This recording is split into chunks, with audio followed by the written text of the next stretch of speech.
Salut équipe, comme vous le savez sûrement, samedi l'Argentine a fait match nul 1-1 face au Chili. On va voir dans cette vidéo pourquoi Messi n'arrive pas à gagner de titre avec l'Argentine.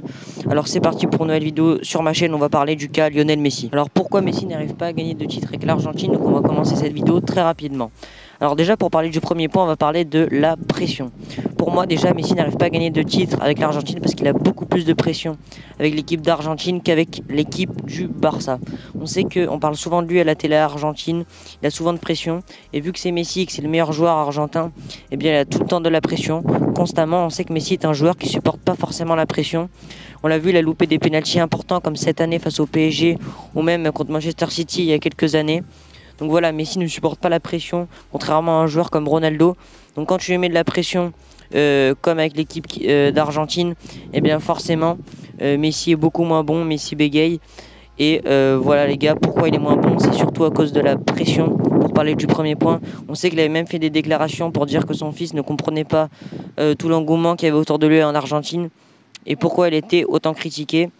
Et maintenant, on va vite fait parler du deuxième. Donc l'équipe, pour parler du deuxième point, on va parler de la peur des finales. Donc pour moi, Messi a peur des finales, surtout avec l'équipe d'Argentine, et je vais vous expliquer pourquoi. Eh bien, on sait que l'Argentine a fait 3 finales de 2014 à 2016. En 2014, finale de Coupe du Monde perdue contre l'Allemagne.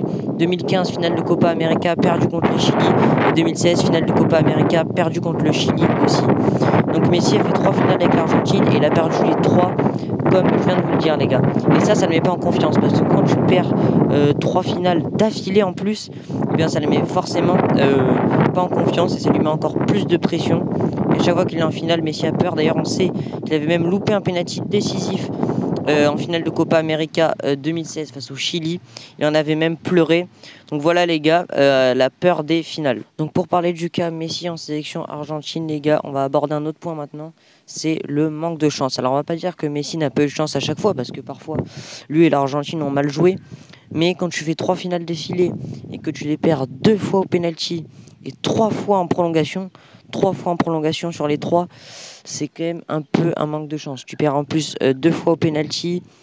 En plus, toutes les finales que tu perds, c'est aux prolongations. Franchement, voilà, je me répète, mais c'est quand même un peu un manque de chance pour Messi. Voilà, il perd quand même 3 finales aux prolongations. En plus, l'Argentine, en 2016, avait dominé. Ils avaient quand même fait 18 tirs, alors que le Chili en avait fait que 4. Donc voilà, les gars. Et maintenant, les gars, pour parler du dernier point de cette vidéo, on va aborder un point plutôt assez important. C'est est-ce que Messi peut finalement gagner un titre avec l'Argentine cet été, c'est-à-dire la Copa América. Donc déjà, je vous montre maintenant le groupe de l'Argentine. Donc voilà, hop, regardez le groupe de l'Argentine. Donc il est plutôt facile quand même. Je pense que Messi peut facilement battre cette équipe, surtout avec celle de l'Argentine. D'ailleurs, on sait que que la Copa América se jouera au Brésil.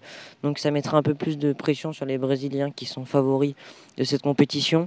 Donc voilà, si le favori il joue chez lui, ça peut apporter, mais ça va mettre beaucoup de pression. D'ailleurs, il n'y a pas beaucoup de supporters dans les stades, donc ça ne va pas changer grand-chose. En plus, on sait que Neymar a 29 ans, il n'est plus à son prime. Donc à part l'équipe du Brésil, eh bien, je vois pas d'autres équipes très très favorites pour gagner la Copa América, à part celle du Brésil et de l'Argentine. Donc l'Argentine a ses chances de la gagner. On va dire pour moi, ils ont 60% de chances de la gagner. En premier, c'est le Brésil. En deuxième, je mettrai l'Argentine. Et voilà les gars, donc c'est la fin de cette vidéo pour vous avoir parlé du cas Messi. Donc voilà les gars, à la prochaine pour une nouvelle vidéo sur ma chaîne YouTube. Likez et abonnez-vous surtout parce que elle m'a pris beaucoup de temps cette vidéo.